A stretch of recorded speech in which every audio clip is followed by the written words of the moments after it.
Hello, Aries. Tignan natin kung anong meron or paparating sa'yo ngayong third week of September.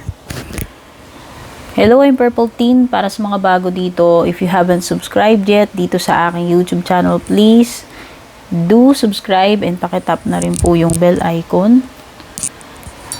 At para sa mga hindi pa rin naka-like and follow, paki-like and follow na rin yung aking Facebook page, Instagram, and TikTok. Sa mga interested sa personal reading, all you have to do is send me a private message kung magbubook kayo or mag-i-inquire sa aking FB page. Yung link at details na kailangan nyo, nakalagay sa description below. Bago tayo magsimula, Aries, yung lucky day mo Wednesday, lucky numbers mo 14, 37, 6, 36, 46, at saka 51.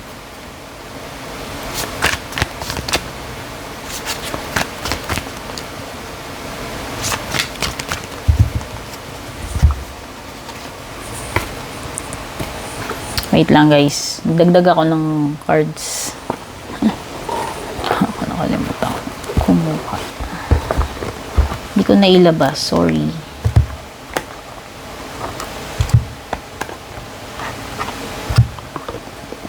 Nililigpit ko kasi to guys, pag hindi napupuno rin ng alikabok. Ay, tsaka ayoko na iiwan yung mga cards na nakatiwangwang. Yan, ganyan. Kahit nakakapagod, ligpit, no?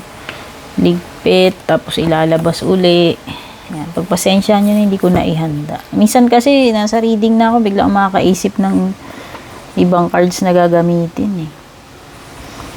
So yan, yan lang muna siya. Ito yung mahirap balasahin.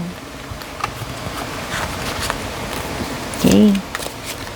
Mahirap siyang balasahin. Aries, nabanggit ko na yung lucky day mo, ano, tsaka ano.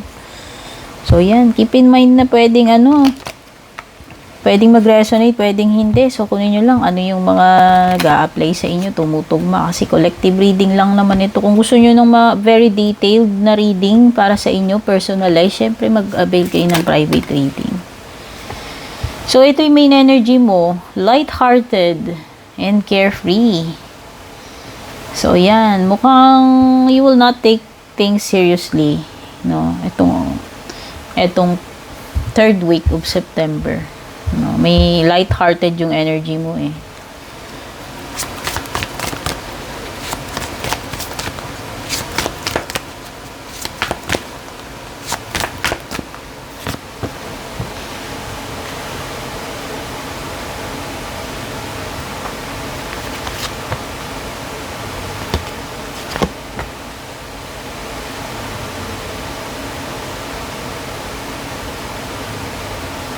Tama nga, you will be light-hearted, sabi ni Page of Cups. So, dalawang pages meron dito. It could be a friend, no? So, may energy ng friend, ally, kakampi, or sibling, kapatid. Okay. So, pwedeng may fire sign, kapareho mo. O, baka ikaw to, Aries, Leo, Sagittarius, kasi Aries ka eh. Fire sign, tapos may water sign, Cancer, Scorpio, Pisces. Actually, fire, water. Mukhang hindi mo magagawa yung gusto mong gawin itong third week of September, Aries. Yun yung sinasabi ni Eight of Swords. No, you will be, alam mo yun, parang limitado yung kilos mo or kumbaga, hindi hindi kaya allow ni universe na magawa mo yung gusto mong gawin. Okay, so siguro, ang sinasabi ni Two Wands dito, baka kailangan maghintay ka muna. No? Siguro postpone muna, pack up muna, next time na lang, no? Ganun. Kumbaga to be continued. Sa tingin ko, hindi naman ito totally na hindi mo na siya magagawa forever. Ano lang, ito lang third week, kung pinaplano mo kasing gawin yan, pwedeng hindi mo talaga siya magagawa. Hindi ka i-allow ni universe. Pero ayun nga, pwede mo namang maisasantabi lang yan. And eventually, magagawa mo rin yan some other time. Yun yung sinasabi ni Two of Wands. Okay? So, siguro next time, kung para sure ball na, pagplanuhan mong mabuti and talagang magawa ka ng Alam mo yun, i-schedule mo talaga siya kung ano man yung bagay na yan. Okay? Kasi mukhang pinaghihintay ka pa ni 2 of Wands eh. Sabi set aside mo muna yan. Kung talagang hindi uubra itong 3rd week of September, siguro malay mo, by 4th week of September, doon mo uli continue. Okay? So, parang may sense ng adventure ako na dito. Parang ikaw ay nag-explore, no? Very eager, very excited para sa iyo itong gusto kong gawin.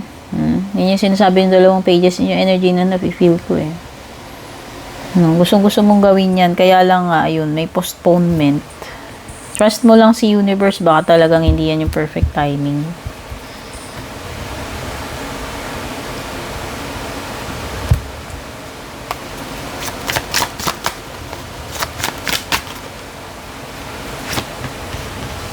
Uy, pagdating sa love life mo, secrets. Oh, may mga nagkakataguan dito, may mga sikreto. Ayan, I haven't told you everything. Hindi ko alam kung is this your energy, Aries, na hindi mo sinabi sa person mo o hindi mo sinasabi pa lahat. O ayan, o siya yan. Hindi ko alam ha, pwedeng energy mo yan, energy niya. Pagdating naman sa kaperahan, kabuhayan mo, credit repair, okay, so pwedeng mababayaran na yung mga yung mga kautangan, mga loan, no? Ayan. So masisettle mo na itong mga financial obligations mo. Papatay additional energy. Kaya pala may light-hearted, yun yung sinasabi. Siguro huwag mong damdamin kung talagang hindi ka inalaw ni universe dito sa gusto mong gawin. Okay? Kasi meron pa naman next time, yun yung sinasabi ni 2 of Wands. Okay? Hintayin mo yung abangan mo na yun. Kumbaga mag-prepare ka na para sa susunod, sureball na.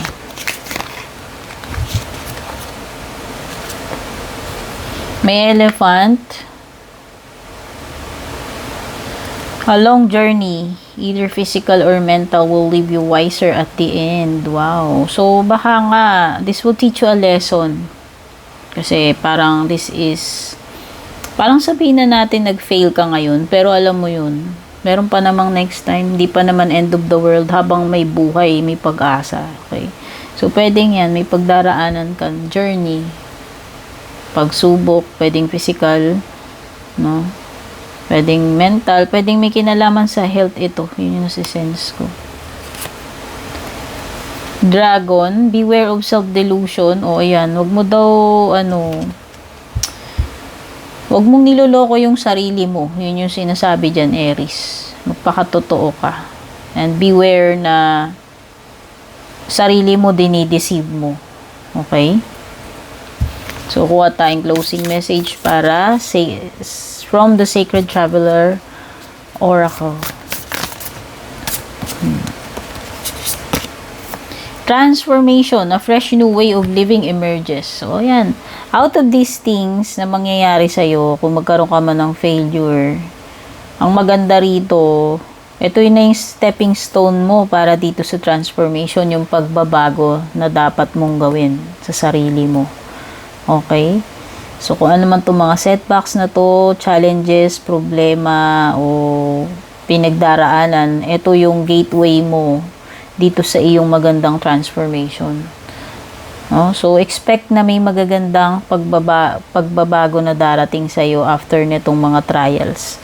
Okay, Aries, so ito yung mga nakuha ko dito sa 3rd week of September reading mo. Don't forget to like, share, subscribe. Take care, and God bless.